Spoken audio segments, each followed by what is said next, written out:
¿Qué mi gente? ¿Cómo están? Espero que estén muy bien. Este contenido no se trata específicamente de reacciones y cosas así, sino que se trata de un tema. Lo ocurrido en esa discoteca ha marcado un antes y un después. Y si de algo me puedo alegrar, por lo menos un poquito, y es que todavía se está hablando del tema. Porque, oh sorpresa, la justicia no ha hecho absolutamente nada. He visto la entrevista que le hicieron a Antonio Espaillat y he tratado de informarme un poquito sobre la situación, pero hoy dije voy a grabar un video, andaba buscando alguna canción para reaccionar, que es mi contenido comúnmente, y yo estaba usando el chat GPT para otra cuestión y se me ocurrió la idea de hacerle una entrevista a chat GPT sobre este tema. Yo usted y no me perdería sus respuestas. Señores, y esto para que vean que es en chat GPT, le voy a dar aquí a la cuestión de voz, va a ser todo lineal para que ustedes vean lo que dice chat GPT por su propia cuenta. ¿Qué tal? ¿Todo bien? Hola Santana, ¿todo bien por aquí? ¿Qué tal va tu día? Mi día va muy bien, gracias a Dios. Ok, mira, vamos a ir directo al punto. Yo quiero hacerte algunas preguntas sobre lo ocurrido en Jet Set en República Dominicana, donde murieron muchas personas y quería, bueno, informar un poquito más sobre el asunto. El 8 de abril de 2025, el techo de la discoteca Jet Set en Santo Domingo colapsó durante un concierto del merenguero Ruby Pérez. Lamentablemente fallecieron al menos 232 personas y hubo 225 heridos. Entre las víctimas se encuentran la gobernadora Nelcy Cruz y el exjugador de béisbol Octavio Dotel. Las autoridades están investigando las causas del colapso y se han presentado demandas civiles contra los propietarios del club. Espera, que hay demandas. ¿De dónde tú sacas que hay demandas? Sí, se han presentado al menos 3 demandas civiles contra los propietarios del club, según la Associated Press. Antonio Espaillat, el propietario, mencionó que el techo tenía problemas de filtración desde hacía décadas y que se habían hecho reparaciones con paneles de yeso en lugar de inspecciones estructurales. Eso ha llevado a que las familias de las víctimas y los sobrevivientes busquen compensación a través de la vía legal. Sí, que creo que todavía faltan más personas para que eso realmente funcione. Pero, ok, entonces me dices me estás diciendo alguna información que ha sacado de la entrevista que hizo Antonio Espaillat, ¿verdad? Exactamente. Esa información proviene de declaraciones que hizo Antonio Espaillat a la prensa, donde explicó la situación del mantenimiento y las reparaciones que se habían hecho en el club. También mencionó que las demandas surgieron a raíz de esas fallas estructurales y la tragedia que ocurrió. Ok, y vamos a ver, ChatGPT, tú sabes demasiado, yo creo que tú tienes el internet de información literalmente ahí a tus pies. Te hago a ti la pregunta, ¿un techo se cae porque sí? O sea, ¿cuáles fueron o cuáles tú consideras que fueron las causas exactas para que se cayera ese techo? Generalmente, un techo no se cae de la nada.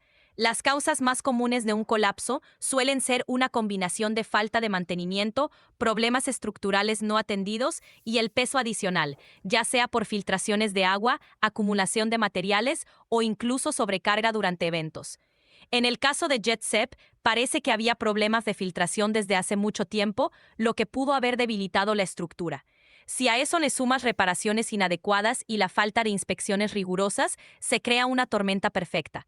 Así que, en resumen, fue una combinación de negligencia en el mantenimiento y el deterioro progresivo de la estructura. Ok, y si hubo negligencia, ¿a quién nosotros pudiéramos decir así, como que este es culpable de? Determinar culpables exactos suele ser algo que hacen las autoridades y los tribunales tras una investigación completa.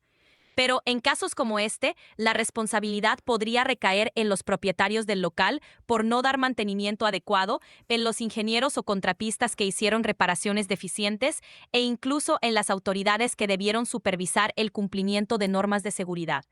Al final, suele ser una cadena de responsabilidades compartidas entre varios actores. Vale, vale. Y una preguntita más. ¿Qué tú consideras que quiso dejar dicho entre líneas? Tú ahí analizando la entrevista que le hicieron a Antonio Espaillat. ¿Cuál más o menos cuál tú crees que fue la razón de él 2 semanas después salir a dar estas declaraciones? Parece que Antonio Espaillat quiso controlar un poco la narrativa y ofrecer su perspectiva antes de que se intensificaran las críticas y las demandas. Al mencionar los problemas de filtración y las reparaciones superficiales, podría estar tratando de mitigar su responsabilidad, sugiriendo que el problema venía de años atrás y que no fue algo que surgió de la noche a la mañana. Además, al salir a hablar públicamente, tal vez intentó demostrar que estaba dispuesto a dar la cara y colaborar con las autoridades o con las familias afectadas, mostrando una imagen de transparencia o al menos de querer dar explicaciones.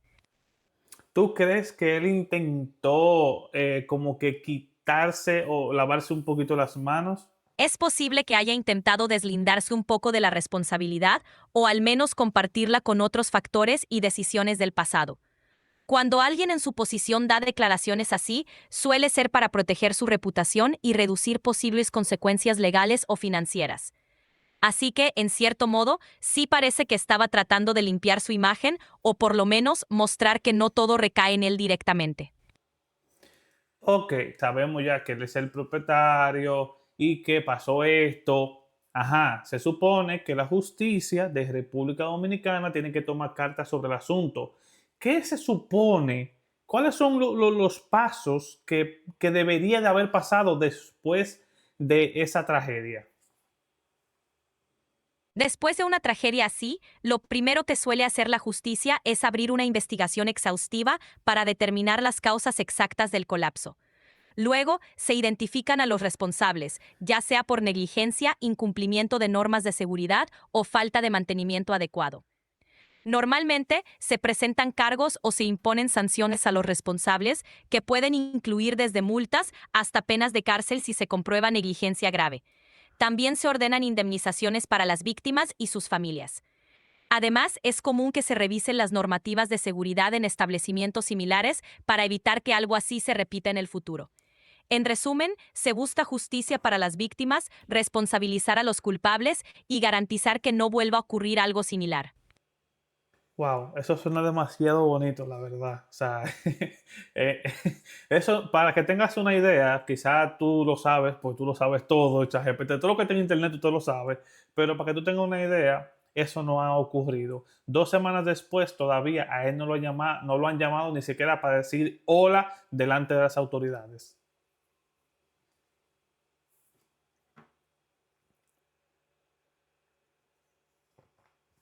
Y te vas a quedar callada, dime algo. Entiendo, es frustrante cuando la justicia no actúa con la rapidez y la diligencia que uno esperaría. Lamentablemente, a veces los procesos se alargan o se ven afectados por burocracia, influencias o simplemente falta de prioridad. Ojalá que con la presión pública y el tiempo se logre una respuesta más contundente y justa para todos los afectados. Según Antonio Espaillat, ¿a quién él como que le echa un poquito la culpa de lo que ha acontecido? Según las declaraciones de Antonio Espaillat, él lamenta no haber tenido conocimiento previo de señales de alerta sobre posibles fallas estructurales en el local. Con eso parece estar insinuando que la culpa podría recaer en la falta de advertencias o en problemas estructurales que no se detectaron a tiempo, más que en una negligencia directa de su parte. Es una manera de desviar un poco la responsabilidad hacia factores externos o desconocidos en lugar de asumirla completamente. Oh, wow. Ok, y tú analizando las preguntas que se le hicieron a Antonio Espaillat en esa entrevista, ¿tú consideras como que hubo un arreglo entre la que lo está entrevistando y él? Es difícil afirmar con certeza si hubo un arreglo, pero a veces se nota cuando una entrevista es más suave o parece diseñada para favorecer al entrevistado. Si las preguntas fueron poco incisivas o no se profundizó en temas delicados, podría dar la impresión de que hubo cierta coordinación para que la entrevista fuera más favorable.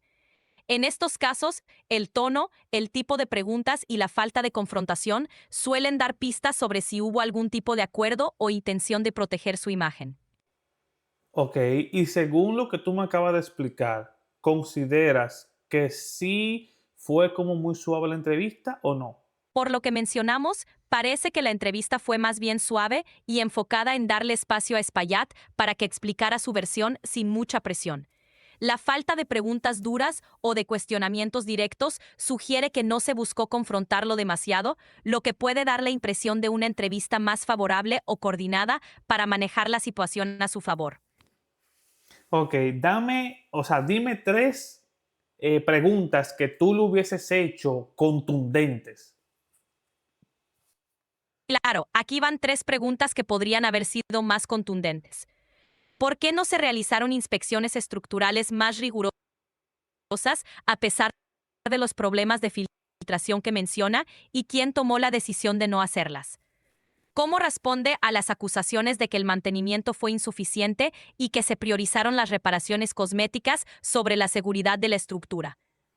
3. ¿Está dispuesto a asumir responsabilidad personal si se determina que hubo negligencia en el manejo de la infraestructura del club?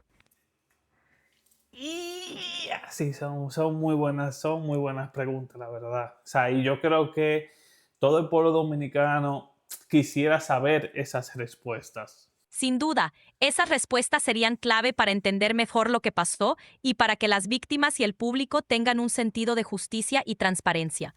Ojalá con el tiempo y la presión pública se logren obtener esas respuestas y que se tomen medidas para evitar tragedias similares en el futuro. Ok, muchas gracias por esta entrevista. Gracias a ti, Santana. Siempre un gusto charlar contigo.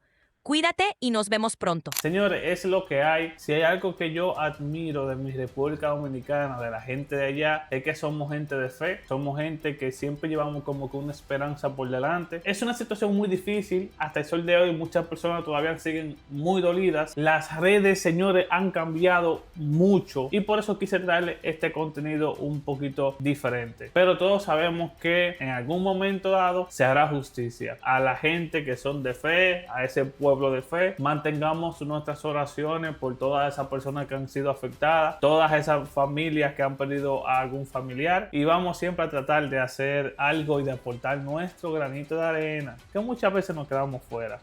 En este caso no nos quedamos fuera, ¿ok? Pero nada, Dios le bendiga muchísimo y que tengan un hermoso día, tarde o noche, dependiendo de a qué hora me esté mirando. Simplemente, cheto pues, nos vemos.